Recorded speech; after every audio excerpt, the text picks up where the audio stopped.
The Secret Lair done actually something on April Fool's that wasn't actually bad. The start of it was, they pretty much showed a Secret Lair that was just a bunch of black squares with a lot of text taken out, but then on the next day, they revealed something absolutely amazing. So if you want to know what that is, continue watching the video.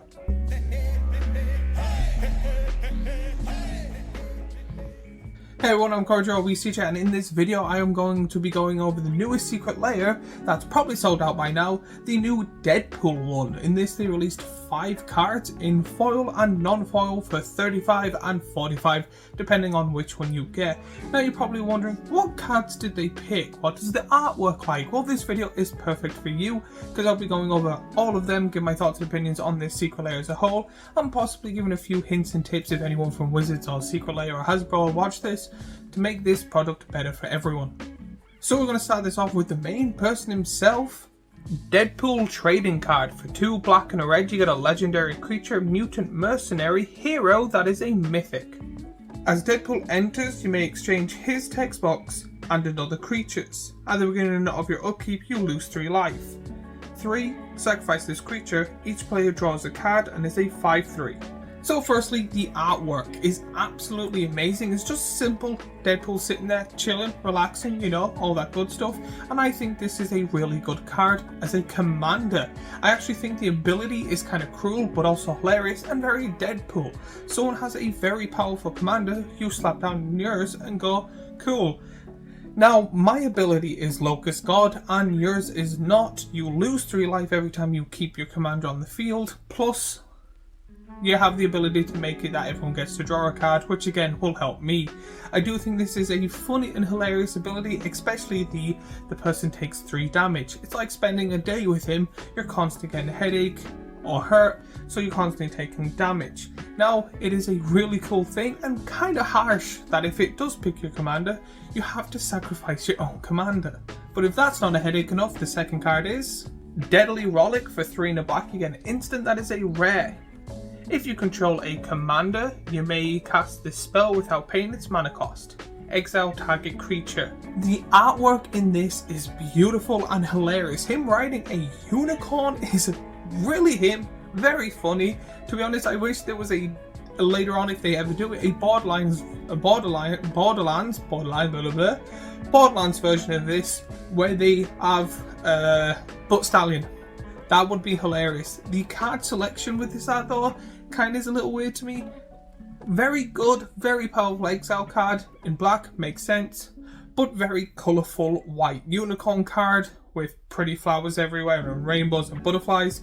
Doesn't seem that kind of happiness to me, especially since I know they're kicking someone, can't remember who that is, but again, it's not the biggest like exile card, so the artwork and the exile doesn't really make sense, but to be honest, it's such a powerful card, very Deadpool-y that I don't really care.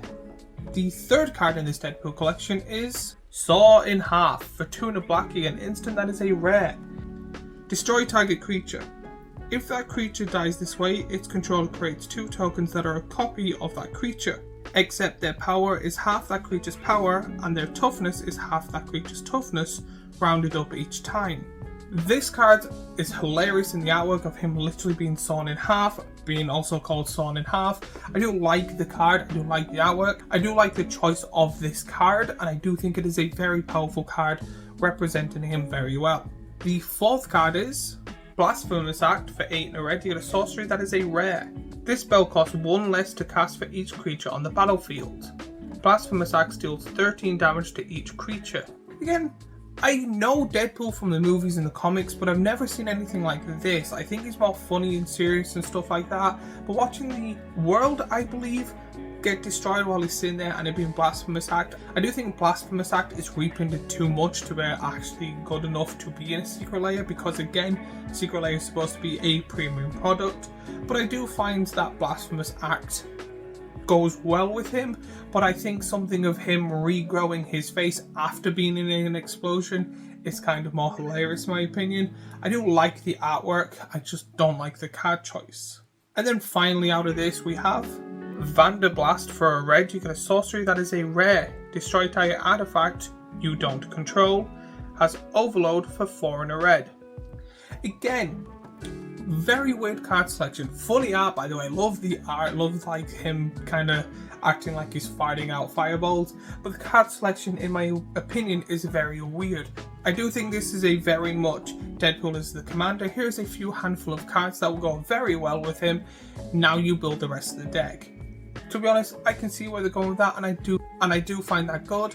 I do hope that they do something amazing with the free card, because even the secret layers that are on their way, or that like the newest ones, there's always an old border card or a full green elf, and I miss the days where there was them really good like glass planeswalkers, Urza's like the scroll thing cards, and really cool cards that go with like a kind of 6 card that goes with the secret layer, not kind of random alt cards that they don't really care for themselves. So what changes could they possibly have done? So one, just possibly, this is more of a me jumping the gun, make a good secret card.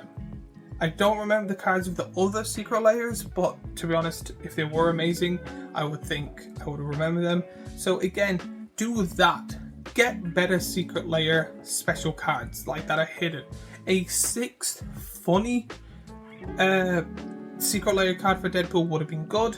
Another good thing is stop kind of doing the like surprise cards. So they'll be like, oh, everyone gets this card that comes and buys the secret layer. It's the secret 5th or 6th card. But very rarely, maybe one in every 1,000 packs, we'll say, there is a wanted, very powerful card that everyone wants. So for example, the SpongeBob, people got like a command tower or something like that, but ever so often a Smothering Tide. They did the same with the Fallout ones too, where you got a Mana Vault. Kind of don't do that. Or do that, but only get the good card. I don't want a command tower, but if there is a Smothering Tide in there, I am buying that. If you want people to buy it, make it worth their time and money. Just saying. But my overall thoughts and opinions on this. So the artwork, amazing. Card choice, not the best, not the worst, not big fondly over it. I would personally change it, but I know if someone else was talking, they would personally change it. There's not going to be the perfect card selection for it.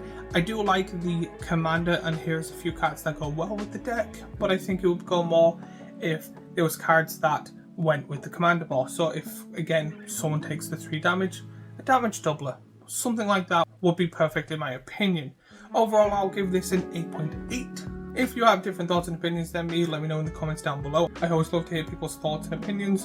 While you're down there, remember to like and subscribe and do all that other YouTube stuff we always ask and annoy you for. And as always, if you like this video, I have the previous is it worth it kind of card stuff here, a playlist of other Magic the Gathering stuff I make here, and a subscribe button here, and I shall see you all in the next video.